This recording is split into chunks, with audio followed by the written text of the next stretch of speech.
আমার ননদের বিয়ে হওয়ার পর থেকে আমার শাশুড়ি মা একবারও যায়নি। তো আজকে হচ্ছে মা ফার্স্ট টাইম ওনার মেয়ের বাড়িতে যাচ্ছে। তো মাকে আমি শাড়িটা পরিয়ে দিচ্ছিলাম, চুল টুলগুলো বেঁধে, মানে মোট কথা সাজিয়ে দিচ্ছিলাম, কারণ আমার শাশুড়ির অপারেশন হওয়ার পর থেকে উনি নিজে নিজে এগুলো করতে পারে না। তো গুড মর্নিং সবাই, কেমন আছো? আশা করছি সবাই ভালো আছো। আর আমার চ্যানেলে সবাইকে অনেক অনেক ভালোবাসা। সকালবেলা উঠেই হচ্ছে আমি চা বসিয়ে দিয়েছিলাম, উঠতে অনেক দেরি হয়ে গেছে, আজকে একটুখানি মা বাড়িতে থাকবে না। তো আর আমার হাজবেন্ড অফিসে যাবে, ওর টিফিনগুলো সব কিছু করে দিতে হবে। তো সকালবেলা আমি চাটা করে নিচ্ছিলাম, আর এ কদিন এমন হচ্ছে চা করে খেতে বসছি আর ঠিক সেই টাইমটাতে হচ্ছে আমার মেয়ে ঘুম থেকে উঠে পড়ছে। আজকেও ঠিক এরকম কিছুই হয়েছে, আমি চা যখন করছি তখনই আমার মেয়ে ঘর থেকে, মানে ঘুমের মধ্যে দেখি হালকা হালকা করে কান্নাকাটি করছে, নড়াচড়া করছে, আবার শুয়ে পড়ছে, এরকম কিছু হচ্ছে। তো সকালবেলা হচ্ছে আমি আর আমার শাশুড়ি দুজন মিলে চা করে এক জায়গায় খেয়ে তারপরে হচ্ছে বাসি কাজ টাজগুলো করবো। আর যদি মেয়ে উঠে যায় তো মেয়েকে নিয়ে অনেকটা সময় আমার দিতে হয়, কারণ বাচ্চারা তো ঘুমতে উঠে একটু কান্নাকাটি করবে, এটাই মনে হয় স্বাভাবিক। তো দেখি কি করে। আমি এদিকে চাটা নিয়ে যাচ্ছি আর মা ওইদিকে ব্রাশ করছে। তো চাটা খেয়ে, সকালবেলা চাটা না খেলে যেন কোনো কাজে আমার এনার্জি আসে না, সত্যি কথা বলতে। চাটা খাবো, একটুখানি বসবো, একটুখানি আমি আর আমার শাশুড়ি দুজন মিলে গল্প করব, তারপরে বাদবাকি কাজে হাত দিই। তো যাই হোক, চাটা নিয়ে বসবো আর সেই সময় আমার মেয়ে উঠে গেছে। আইরিন, কি খাবে এই তুমি? যে ও উঠেই হচ্ছে খুব কান্নাকাটি করছিল, কি খাবে তুমি? আর বলো, ফোনটা হরলিক্স নিয়ে খাবে? দেখছিল, শুধু বারবার বলছিল যে মা আমাকে একটু কার্টুন চালিয়ে দাও, কার্টুন তাহলে চালিয়ে দুধ আর দাও। বিস্কুট নিয়ে আসবো। আজকে তোমার বাড়িতে কে আসবে?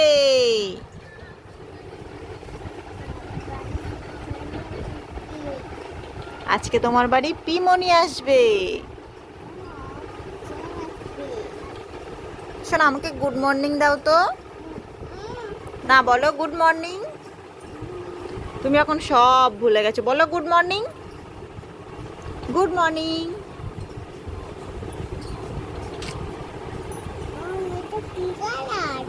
তুমি বলো কি colour? Yellow colour, pink colour. Finally ম্যাডামের মুড হয়েছে হরলিক্স খাবে। আস্তে আস্তে যেন নিচে না পড়ে, হ্যাঁ? আরেকটু নাও, আরেকটু নাও, তারপরে গুলবে,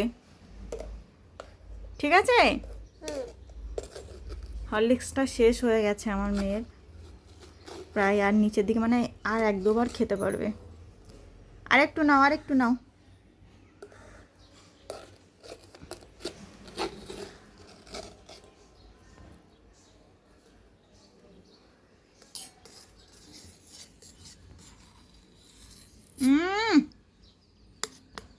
গরম, ফুদাও।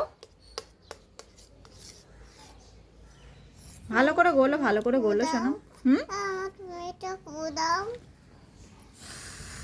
নাও, খাও তো। টেস্টি, টেস্টি লাগে। ঠিক আছে, এবার হরলিক্সটা সরিয়ে দাও, আরেকটুখানি নাও, নিয়ে এটা দিয়ে দাও। বেশি হরলিক্স দেবো না, ও এমনিতেই নষ্ট করে। শোনো মায়ের দুধটা গোলো। নাও নাও, তাড়াতাড়ি খেয়ে নাও, ঝটপট খেয়ে নাও। তো যাই হোক, এইদিকে হচ্ছে আমি আমার হাজবেন্ডের টিফিন করতে এসেছিলাম। আর সত্যি কথা বলতে কালকে না ভালো করে খাওয়া দাওয়া হয়নি, আমার শরীরটা একটু খারাপ করছিল। ঈদের পর থেকে যেন শরীরটা কেমন একটা ম্যাশ ম্যাশ করছে, আর পেটে মনে হচ্ছে গ্যাস হয়েছে, ভালো করে কিছু খেতে পাচ্ছি না। তো সেম প্রবলেম আমাদের বাড়ির কিছু মেম্বারেরও হচ্ছে। তো ভালো করে খাওয়া দাওয়া যখন হয়নি আর অনেক খাবার বেঁচে গেল, কিছু পান্তা ভাত ছিল, সেগুলো আমরা খেয়ে নেব, কিন্তু আমার হাজবেন্ডের টিফিনে কি দেবো? তো রাতের রুটি ছিল, আমি ঝটপট করে নেটে মানে ইউটিউব থেকে বার করে দেখলাম যে বাসি রুটির কোনো রেসিপি আছে কিনা। আর অবশ্যই ওর কাছ থেকে পারমিশন নিয়েছি যে ওরকম করে টিফিন বানিয়ে দিলে ও খাবে কিনা। তো বললো অসুবিধা নেই, করে দাও, যেহেতু খাবারটা নষ্ট হয়ে যাচ্ছে। আর আমার না খাবার নষ্ট হলে একদমই ভালো লাগে না, খুব খারাপ লাগে, মনে হয় যেন অনেক মানুষ খেতে পায় না। সবথেকে বড় কথা, কত ওয়েস্ট হয় টাকা পয়সা, মানে কোনো কিছু। এখন তো জিনিসপত্রের যা দাম, কোনো খাবার নষ্ট করা মানে এত খারাপ লাগে। তো যাই হোক, দেখো আমি এখানে হচ্ছে ম্যাগি মশলা, টমেটো, কাঁচা লঙ্কা কুচি কুচি করে নিয়েছি, পেঁয়াজ কুচি করে নিয়েছি, তারপরে একটা ডিম দিয়ে ভালো করে নাড়িয়ে নিয়েছি, একটু সস দিয়েছি, দিয়ে না রুটিগুলো ভালো করে রোল করে পাকিয়ে নিয়ে তারপর হচ্ছে ছুরি দিয়ে কেটেছি, মানে লম্বা লম্বা হয়ে গেছে। তো আমি তো ভিডিওতে দেখালাম, আর ম্যাগি ট্যাগি দিয়ে বেশ ওটা ঢেলে দিয়ে নাড়াচাড়া করে নেবো, ঠিক যেমন চাউমিন টাউমিন যেমন করে সেরকম ওরকম ভাবেই করবো। দেখবো, আমি তো কোনোদিন ট্রাই করিনি, আমি একটু টেস্ট করে দেখবো কেমন লাগে। তো এই দেখো রুটিটা আমি ঢেলে দিয়েছি, দিয়ে একটুখানি নাড়াচাড়া করে, এখানে একটুখানি ধনেপাতা থাকলে বেশি ভালো হতো, তা ধনেপাতাটা ছিল না। হয়তো পাশে আমাদের সবজির দোকান আছে, গেলে পেয়ে যেতাম, কিন্তু আমার আর যেতে ইচ্ছা করছিল না। যাই হোক, আমি একটুখানি টেস্ট করে দেখেছিলাম, মোটামুটি ভালোই লাগছিল। আমি কোনোদিন মানে টেস্ট করে দেখিনি, ভালোই না মানে বেশ ভালো লাগছিল। আর এখানে আমি শসা কুচি দিয়েছি, ওখানে গাজর, পেঁয়াজ দিয়ে টমেটো দিয়ে যে স্যালাডটা করা হয়, আমার হাজবেন্ড অতটা পছন্দ করে না, ও শুধু শসাটাই বেশি পছন্দ করে। আর ওখানে আমি দুটো ক্ষীর খেজুর দিয়েছি, একটা মিষ্টি দিয়ে দিয়েছি। তারপর হচ্ছে আমি টিফিন বক্সটা ভালো করে ভরে হচ্ছে ওকে দিয়ে দিচ্ছি, আর চামচ টামচ সব কিছুই দিয়ে দেবো। আর ওকে আমি বলেছিলাম যে আমাকে খেয়ে অবশ্যই বলবে যে কেমন হয়েছে, যদি ভালো হয় আমি নেক্সট টাইম আবার করব। আর এরকম একটা রেসিপি আমি শেয়ারও করতে পারবো মানে আমার চ্যানেলে। তো যাই হোক, ও হচ্ছে আমাকে বলবে, রিভিউ দেবে পরে খেয়ে টেয়ে, আমাকে বলেছে। আর এইদিকে আমি শাশুড়ি মাকে গুছিয়ে দিচ্ছিলাম, কারণ উনি যাবে আজকে আমার মানে ননদের বাড়িতেই প্রথমবার। এই শাড়িটা যে এত সুন্দর লাগছিল, এত সফট, আর গরমেও ভীষণ ভালো লাগবে, মা একবারও পরেনি। তা আমি বললাম যে আজকে এটাই পরে যাও। তো ওনাকে হচ্ছে রেডি রেডি করে দিচ্ছিলাম। আর যেহেতু আমার শাশুড়ির একটা অপারেশন আছে, বেশ বড়সড় অপারেশন, ওনার বেস্টে, ওনার হচ্ছে ক্যান্সার হয়েছিল বেস্টে। সেই অপারেশনের পর থেকে উনি শাড়ি টাড়িগুলো একা একা পরতে পারে না, মানে হাতটা ঘুরিয়ে যে সুন্দর করে পরবে শাড়িটা, সেটা উনি করতে পারে না। তো আমি মাকে রেডি করিয়ে দিচ্ছিলাম।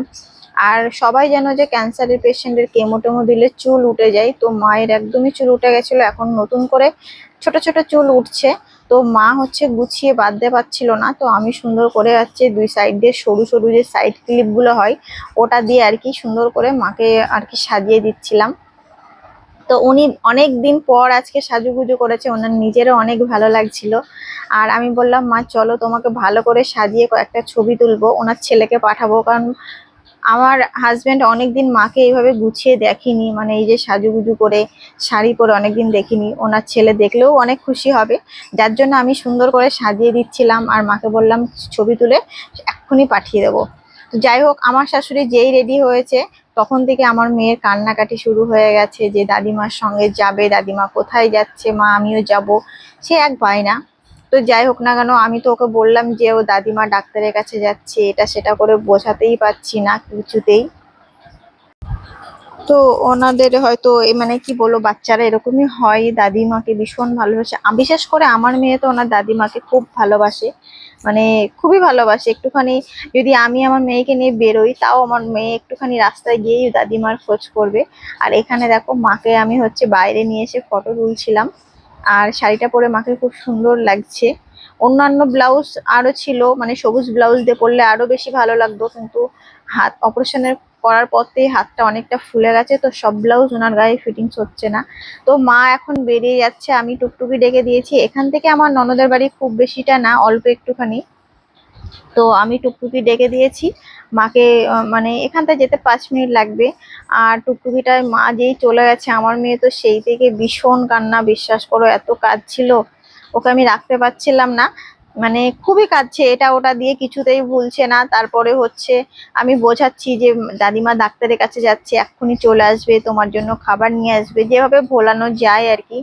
তো কোনো রকমই যখন বুঝছিল না, তো আমি হচ্ছে বাড়িতে নিয়ে এসে একটা আইসক্রিম দিলাম, ও আইসক্রিমটা বেশ মানে সুন্দর করে খেলো, তখন চুপচাপ ছিল। আর আইসক্রিমটা খাওয়ার পরও আবার সেই কান্নাকাটি শুরু করে দিয়েছিল, মানে কিছুতেই থামাতে পারছিলাম না। যাই হোক, তো ওর পিসি ফোন করেছিল, মানে আমার শাশুড়ি পৌঁছে গেছে কিনা আমি ফোন করেছিলাম, আর ও কাঁদছিল। ওর পিসি শুনে বললো, দাঁড়া তুই রেডি করে দে, আমি ওর পিসানকে পাঠাচ্ছি, ও এক্ষুনি ওকে নিয়ে আসুক। তো সকাল থেকে আমার কোনো বাসি কাজ হয়নি, তাহলে মেয়ের বাবাকে রেডি করলাম, টিফিন টিফিন দিয়ে শাশুড়ি মাকে রেডি করলাম, এখন মেয়েকে চান ধান করিয়ে রেডি করব, কারণ এক্ষুনি ওর ওরে পিছন গড়াগড়ি, ওর দাদি চলে যাচ্ছে, ও এসছে, মানে যাবে এখান থেকে একটুখানি যেহেতু সঙ্গে সঙ্গেই চলে এসছে। না থাকলে আবার দিয়ে যাবো আবার কি। না তুমি কোথায় যাচ্ছ? ওই ওই দেখো পিছনের গাড়ি, পিছনের গাড়ি, চলো আস্তে আস্তে আস্তে আস্তে, কিন্তু খুব সাবধানে, হ্যাঁ আমার ভয় লাগছে কিন্তু। এই ওইদিকে নোংরা, এবার মার খাবে, এ মার খাওয়ার মতো কাজ করে, যত ভাবি মারবো না আমি। চলো। ওই দেখো পিছনের গাড়ি এদিকে, তুমি এদিকে কোথায় যাচ্ছ? আস্তে আস্তে আস্তে আস্তে। শোনা এদিকে তাকাও, আমার দিকে তাকাও। এই তুমি আসবে না কোথায়? এখানে? হ্যাঁ আমি ওখানে থাকি আর ওইদিকে হ্যাঁ থাকি নাকি? আইরিন তাকাও আমার দিকে, আইরিন তাকাও, এদিকে তাকাও, এদিকে তাকাও আইরিন, সরে যাও। এই তো বাবা, তুমি পিমনি বাড়ি যাচ্ছ? তোমাকে বিউটিফুল লাগছে।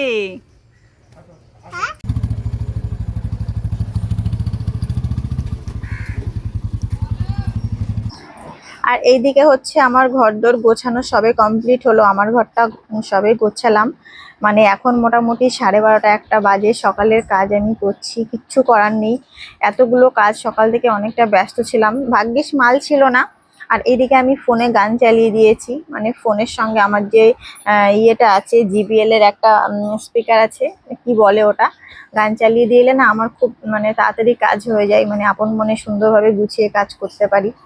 তো এইদিকে আমি কাজ টাজ করে নিই, আর একটু পরে আমি আমার মেয়েকে ফোন করে দেখবো, যেহেতু ফার্স্ট টাইম এরকম ভাবে বাইকে করে ওর পিছনের সাথে ছাড়লাম, আমার বুকটা খুব মানে ধড়পড় করছিল। মেয়েকে এভাবে একা ছাড়া হয় না, তাও আবার বাইকে করে, কারণ আমাদের রানাঘাট হসপিটালের সামনে না গাড়ি ঘোড়ার খুব চাপ। যাই হোক,